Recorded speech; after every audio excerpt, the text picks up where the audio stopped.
Good morning student. आज हम पढ़ेंगे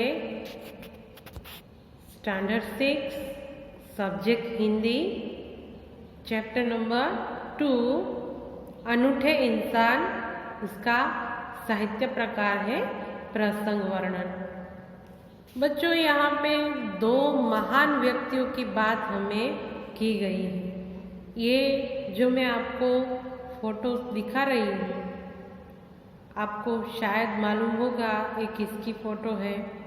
ये है नेपोलियन बोनापार्ट। नेपोलियन की बचपन से लेकर जब वो महान शासक हुआ, उनके जीवन काल की बहुत अच्छी जीवनी है। मैंने एक बार आपको जब पहले शुरू हुआ तभी से मैंने आपको इसका निबंध भेज दिया है, नेपोलियन बोनापार्ट। तो उसमें भी आपने शायद पढ़ा होगा, इसके बारे में जानकारी प्राप्त की होगी। आज हम थोड़ा विस्तार से देखते हैं। ये है नेपोलियन बोनापार्ट और इसकी बहन इलाइजा। ये लेसन नंबर 2 में इस इकाई में दो प्रसंग यहाँ पे हमें वर्णित किया गया है। प्रथम प्रसंग फ्रांस के महान शासक नेपोलियन बोनापार्ट के बचपन पर आधारित है। नेपोलियन बोनापार्ट जब छोटा था तभी की एक कहानी, एक जीवनी यहाँ पे प्रस्तुत की गई है, जो हमें सत्य एवं प्रामाणिकता की राह पर चलने की प्रेरणा देता है।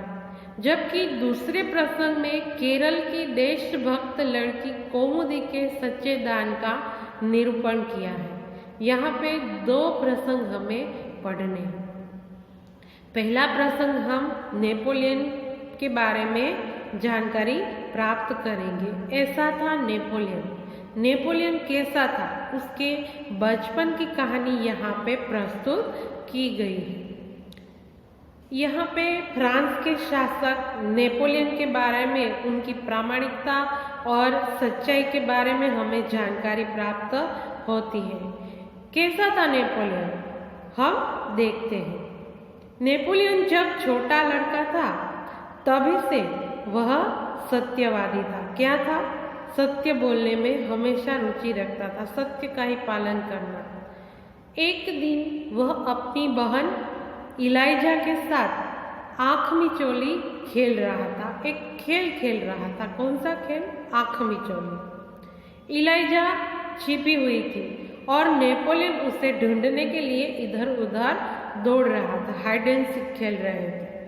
और अचानक वह एक लड़की से जा टकराया। कौन?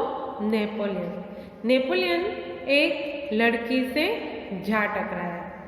लड़की अमरूद बेचने के लिए ले जा रही थी। जो अमरूद होते हैं, हम गुजराती में उसको जामफल कहते हैं, जमरूक। ये अमरूद की टोकरी लिए जो लड़की है वो वहाँ से जा रही थी और नेपोलियन इधर उधर भागा भागी में उसके साथ जा टकराया और नेपोलियन के टकराने से उसकी टोकरी नीचे गिर पड़ी। जो अमरूद बेचने वाली थी लड़की, उसकी टोकरी जो थी वो नीचे गिर गई। इतना ही नहीं, नीचे तो गिर गई पर कीचड़ होने के कारण उसके सारे अमरूद खराब हो गए। जहाँ टोकरी गिरी हुई थी वहाँ पे कीचड़ पड़ा हुआ था, इसलिए वो अमरूद ले नहीं सकती थी और कीचड़ के कारण उसके सारे अमरूद जो है वो खराब हो गए थे। स्वाभाविक है, कीचड़ में पड़ी हुई चीज़ तो कोई लेगा ही नहीं, वो तो अभी वेस्ट हो गई, नीचे से गिरी हुई और कीचड़ में गिरी हुई चीज़ तो कोई नहीं ले सकता है। अब वो रोने लगी, रोती हुई कहने लगी, अब माँ को मैं क्या जवाब दूंगी। जो अमरूद वाली लड़की थी वो रोने लगी। उनके अमरूद जो है वो सारे खराब हो गए थे, कीचड़ में गिर गए और खराब हो गए थे और रोने लगी। अब मैं माँ को क्या जवाब दूंगी, माँ मुझे डांटेगी। वो ऐसा कहकर रोने लगी। इलाइजा कहने लगी, चलो भैया हम यहाँ से भाग चलते हैं। उसकी बहन जो थी, नेपोलियन की बहन ने कहा कि चलो चलो भैया हम यहाँ से भाग निकलते। तब तक वो लड़की जब हमने देखे तब तक हम यहाँ से छू हो जाते हैं। तो नेपोलियन ने क्या कहा, नहीं बहन, हमारे कारण ही तो इसकी हानि हुई है। यह कहकर नेपोलियन ने जेब में रखे 3 छोटे सिक्के उस लड़की को देकर कहा, बहन मेरे पास ये 3 ही सिक्के हैं, तुम इन्हें ले लो। अभी मेरे पास 3 सिक्के हैं तो ये तुम अभी ले लो। नहीं तो कोई क्या करता कि चलो कोई किसकी वस्तु की हानि हुई है, कोई खराब हो गई है, कुछ उसका नुकसान हुआ है, तो कोई क्या करता, वहाँ से भाग जाता, किसी को पता ना चले ऐसे भाग जाता। इधर भी क्या हुआ, नेपोलियन की बहन जो थी, इलाइजा जो थी, उसने तो कहा चलो भैया यहाँ से भाग चलते हैं। पर नेपोलियन ने क्या कहा, नहीं बहन, हम उस लड़की का नुकसान किया है हमने, तो हम यहाँ से भाग नहीं सकते हैं। उसने कहा नहीं बहन, हम यहाँ से भागेंगे नहीं, क्योंकि हमारे कारण उनकी हानि हुई है, इसलिए हम यहाँ से जाएंगे नहीं। यह कहकर नेपोलियन ने अपनी जेब में से 3 सिक्के निकाले और वो लड़की को दे दिए और कहा कि बहन ले लो, फिलहाल अभी मेरे पास 3 ही सिक्के जेब में पड़े हैं, इसलिए तुम इन्हें ले लो, अपने पास रख लो। इन 3 सिक्कों से क्या होगा, लड़की ने बताया, इन 3 सिक्कों से क्या होगा, मेरी माँ मुझे बहुत मारेगी।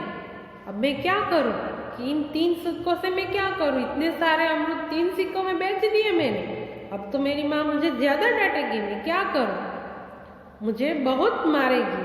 लड़की ने ऐसा नेपोलियन से कहा। अच्छा तो तुम हमारे साथ घर चलो, हम तुम्हें अपनी माँ से और पैसे दिलवा देंगे। तुम ऐसे करो, तुम अब मेरे साथ चलो, मेरे साथ चलोगी तो मेरी माँ से मैं कहकर मेरे पास जो है वो पैसे और मैं तुम्हें दिलवा दूंगी। इस पर इलाइजा ने नेपोलियन से कहा, इलाइजा नेपोलियन की बहन, उसने कहा, क्या कहा, भैया इसे घर ले चलोगे तो माँ नाराज हो जाएगी, माँ को अच्छा नहीं लगेगा, उनको बुरा लगेगा और वो नाराज हो जाएगी। नेपोलियन ने कहा, नहीं माना, उनको अपनी बहन का कहना नहीं माना। वह उस लड़की को अपने साथ घर ले गया। नेपोलियन जो है उसने अपनी बहन ने आगाह किया कि इन्हें रहने दो, इनको हम घर नहीं ले जाते, इनको घर ले जाएंगे तो माँ नाराज हो जाएगी। पर नेपोलियन नहीं माने, उसने उन लड़की को अपने साथ घर ले जाने के लिए कह दिया और वो अपने साथ उनको घर ले गया। माँ को घटना के बारे में सारी जानकारी देकर बोला, माँ आप मुझे तो जेब खर्ची देते हैं, उसमें से इस लड़की को पैसे दे दीजिए। नेपोलियन ने अपनी माँ को बताया, क्या कहा, पूरी घटना की जानकारी उनको बता दी कि क्या क्या हुआ, उनके साथ टकराया और टकराने के कारण अमरूद जो है वो कीचड़ में गिर गए और नेपोलियन ने कहा कि मेरे कारण हानि हुई है। तो वो अपने घर ले जाकर अपनी ही माँ से क्या कहता है कि माँ आप मुझे जो जेब खर्च के लिए पैसे देती है, पॉकेट मनी देती है, उसमें से इस लड़की को पैसे दे दीजिए। मेरे जो पॉकेट मनी के पैसे हैं वो आप इस लड़की को दे दीजिए, उसमें से इस लड़की को आप पैसे दे दीजिए। तो माँ ने क्या कहा, ठीक है मैं तुम्हारी सच्चाई से खुश हूँ, मगर याद रखना अब तुम्हें 1 महीने तक जेब खर्च के लिए कुछ भी नहीं मिलेगा। माँ ने उसको कह दिया, नेपोलियन को कह दिया, क्या कहा कि अच्छा हुआ तुमने मुझे सच्चाई के बारे में पूरी जानकारी दे दी, ये तुम्हारी सच्चाई से मैं खुश हूँ, मगर याद रखना अब तुम्हें 1 महीने के लिए जेब खर्च के लिए कुछ भी पैसे नहीं मिलेंगे, अब तुम्हें पॉकेट मनी नहीं मिलेगी। माँ ने उनको नेपोलियन को साफ साफ कह दिया। नेपोलियन ने क्या कहा? ठीक है माँ। नेपोलियन ने हंसते हुए माँ को कह दिया कि ठीक है माँ, क्योंकि नेपोलियन के कारण लड़की की हानि हुई थी और उन्होंने पूरी सच्चाई माँ को बता दी। पर सच्चाई हंसते हंसते उन्होंने स्वीकार कर ली कि ठीक है माँ।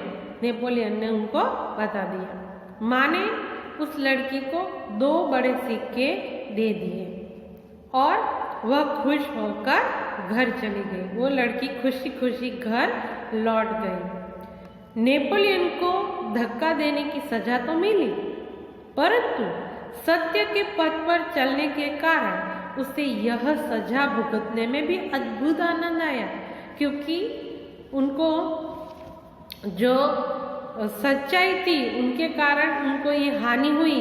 नेपोलियन को भी धक्का लगा ना, उनको भी 1 महीने तक जेब खर्च के लिए पैसे तो नहीं मिलेंगे। नेपोलियन को ये धक्का देने की सजा तो मिली, परंतु सत्य के पथ पर चलने के कारण उसे यह सजा भुगतने में बड़ा आनंद आया, अद्भुत आनंद आया, अनोखा आनंद आया। वास्तव में नेपोलियन सच्चाई के पथ पर चलने वाला इंसान था। बचपन से ही उसे खुद पर दृढ़ विश्वास था और दृढ़ इच्छा शक्ति थी।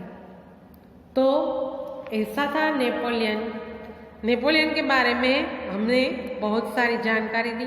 बच्चों, मैंने आपको निबंध जो भेजा है उसमें भी नेपोलियन के बारे में बहुत सारी जानकारी मैंने आपको दी है।